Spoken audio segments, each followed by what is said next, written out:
Alrighty guys, I'm making this video because I just want to update everyone on the stuff I've been getting recently. I know I've said a million times recently that, I want to make more videos and shit, but, you know, I get sidetracked and YouTube just isn't what it used to be, so, but now I am actually kind of excited to show you guys what I've gotten recently. I'm going to try to make this as stable as possible and not shake so much. I busted out my tripod, but I'm not able to get down and close to the pedals when I want to show you guys what the features are, so I'm gonna try to do this one more fucking time. It's about the 5th time I've tried to do this video. I guess since it's been such a while since I've done this type of video, I'm just not used to it. So we'll start off, I guess, since we're looking at my amp right now. My settings, you know what? I'm going to be perfectly honest. I haven't plugged into this amp for almost 6 months now.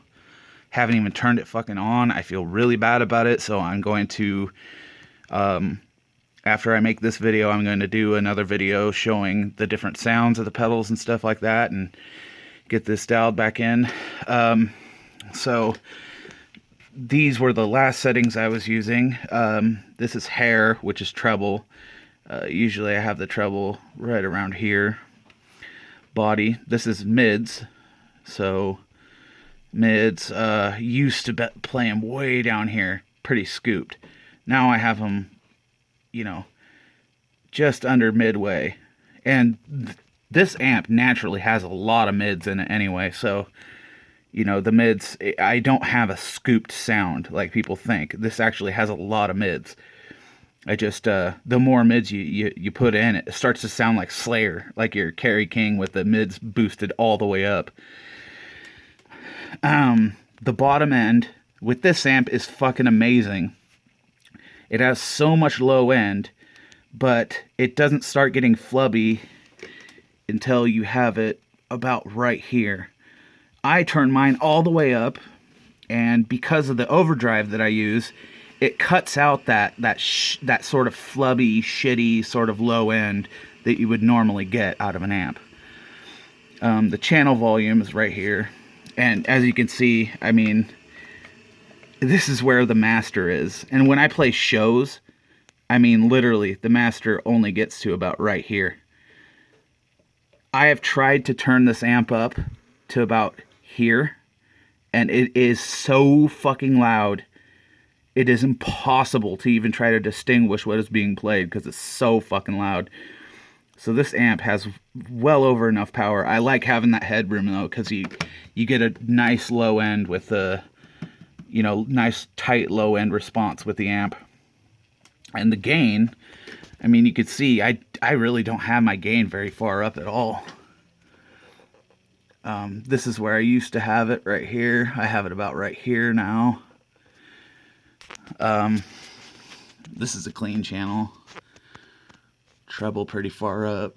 Mids about halfway. Bass just a little far. And the volume.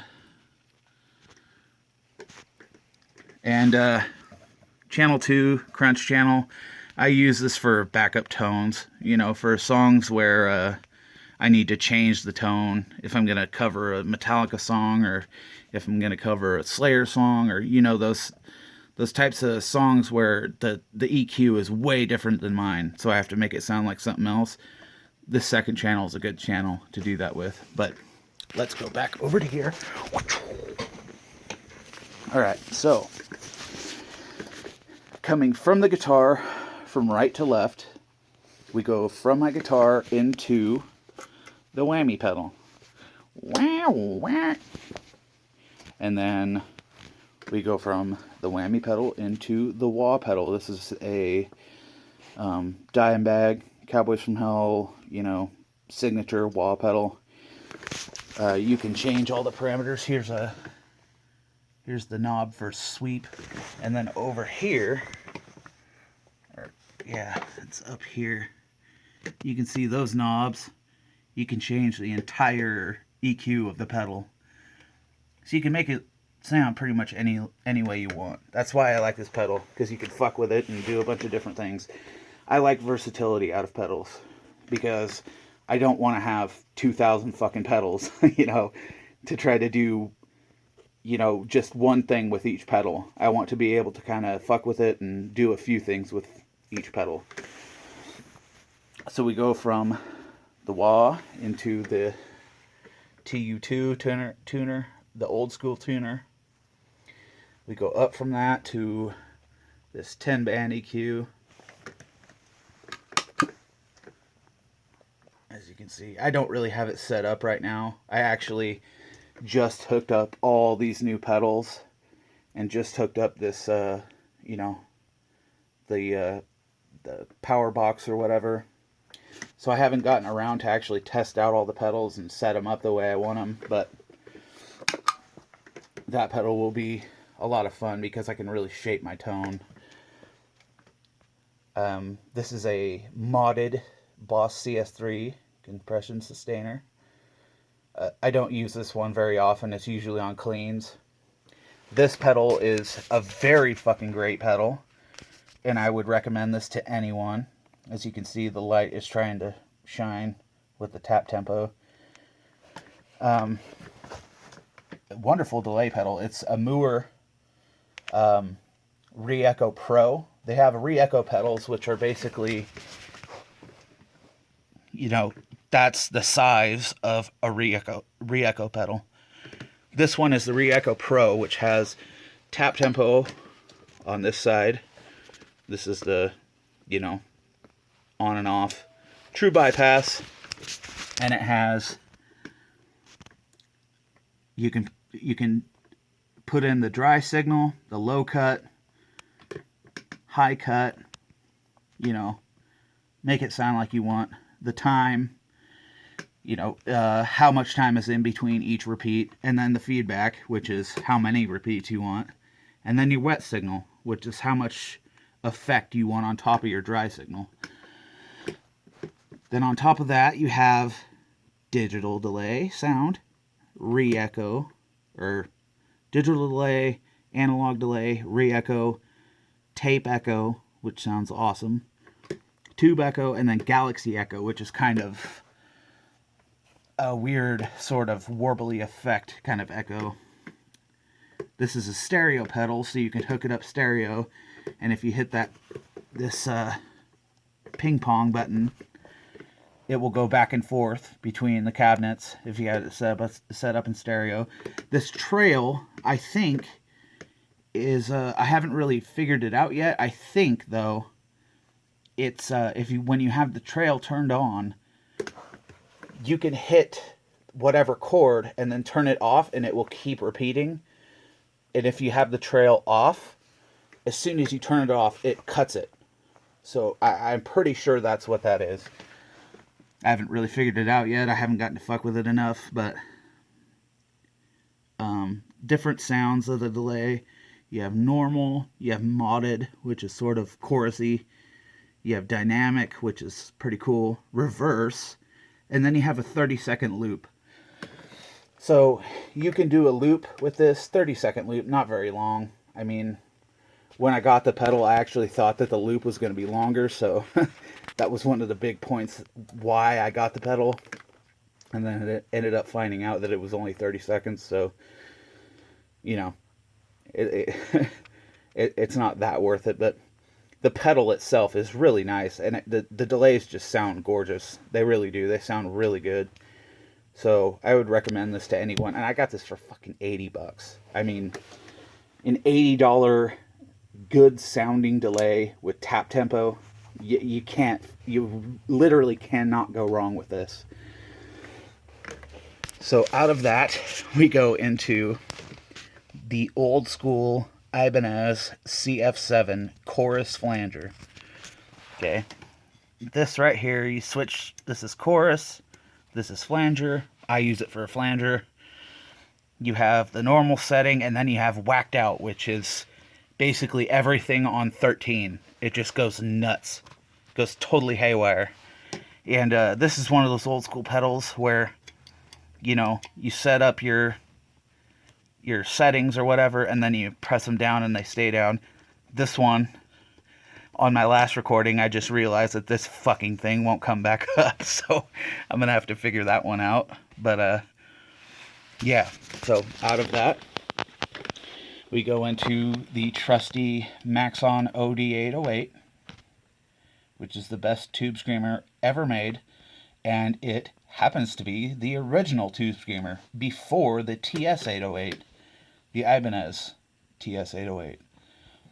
This was the original. This is what the TS808 was modeled after. I know I've said that before, but whatever. We go out of that into the BBE Soul Vibe. Fucking great pedal. It's a Univibe pedal, and it's just basically simplified into 2 knobs. It's really all you need for a pedal like this. Sounds amazing, and this is like the second rendition of the pedal, so it's got this kind of sexy metallic maroon sort of finish to it. Looks really cool. The original one has this like lime green, shitty looking, stupid color. It's just ridiculous looking. This one looks nice and sleek. Come down into the MXR Phase 90, where you have the script and then you have regular. Great phaser. A phaser that literally every guitar player should have. From that, we go into the Neo Clone, which is one of my favorite chorus pedals. Basic as hell. Not a lot of knobs. You know, you have the rate, and then you have a depth knob where you can have sort of a subtle chorus, and then you have more of an affected chorus. And that's really all you need. I mean, a chorus should be a pretty simple effect. This is one of the actually the most recent pedal I've gotten. And funny story about this reverb. So when I finally figured out how good reverbs work, I thought, okay, well, you know what? I guess I do need a reverb now, because I never really liked it before. And so I set out to finally get a reverb pedal. I know I have the fucking light on and it's super bright, so you can't really see anything, but sorry. But I went to look for reverb pedals, and I couldn't find any of them that were under $100. I mean, they're just a ripoff. And I always thought, oh, fuck reverb. It's such a subtle effect. I don't understand why it would be so much money. So when I looked up these Behringer, this is a Behringer, whatever. When I looked up this effect, I found this for $40, and I'm like, all right, well, this has to be a piece of shit. There's no way. So when I looked up what the circuit was, it's actually a nice pedal. And so I'm like, well, what the hell? How come it's so fucking cheap? So I ordered this pedal thinking, oh man, I just basically stole this pedal. It's such a good deal. 24-bit effects. It's got all the, it's got spring reverb, it's got plate reverb, it's got hall, it's got gate, it's got room reverb, and it's got a modulated reverb. And you can pretty much turn those up to any level you want and, get whatever kind of reverb effect you want. And so I'm like, why is this so cheap? This is so weird. I get the pedal and I find out the fucking casing, it's plastic. So I'm like, oh shit, okay, yeah, that makes sense. So basically, the guts of this pedal, it's actually a great reverb. I mean, it sounds awesome. I have no problems with it. But obviously the casing is plastic, so I'm like, okay, well, what I could do is I could buy, a Boss, pedal where it has 4 knobs, and take the guts out of this one, basically gut this, and put the guts into a Boss, empty pedal, and then I can have an actual pedal where I have a nice reverb, but I have it inside a, trusty metal Boss box. So out of that, we go into the trusty Boss NS2. And this is the early days of the Boss NS2 before they started switching the components and started making them where they just suck all the tone out of your guitar. These were the ones that actually didn't fuck up your sound. And these are invaluable pedals because they're way cheaper than any other gate that you can find. And it just works. I don't know. It's just such a basic pedal. Before I ever got any of these pedals, literally any of these pedals, the first and only pedal I ever had was a Boss NS2. This is the second one I got. The first one I ever had was stolen after I played a show. We played this big arena, and right after I got off stage, I went and took my guitars to the car, came back to get my one fucking pedal, and someone had gotten on stage and stolen it, which I think it was another band that opened for us, but, you know, I didn't want to go around accusing anyone of anything. I was just like, fuck, man, I can't believe I lost this pedal, so got another one, and I do have an extra one, too, that I use for my little shitty practice amp, but, yeah, I finally have a pretty good selection of pedals to be able to fuck around with now. And I'm pretty happy about it. I only have a few more pedals that I need to get, like an envelope filter. I mean, you can't go wrong with an envelope filter. A fuzz, maybe. And maybe a pedal to do a lo-fi sound, like a Metal Zone or something.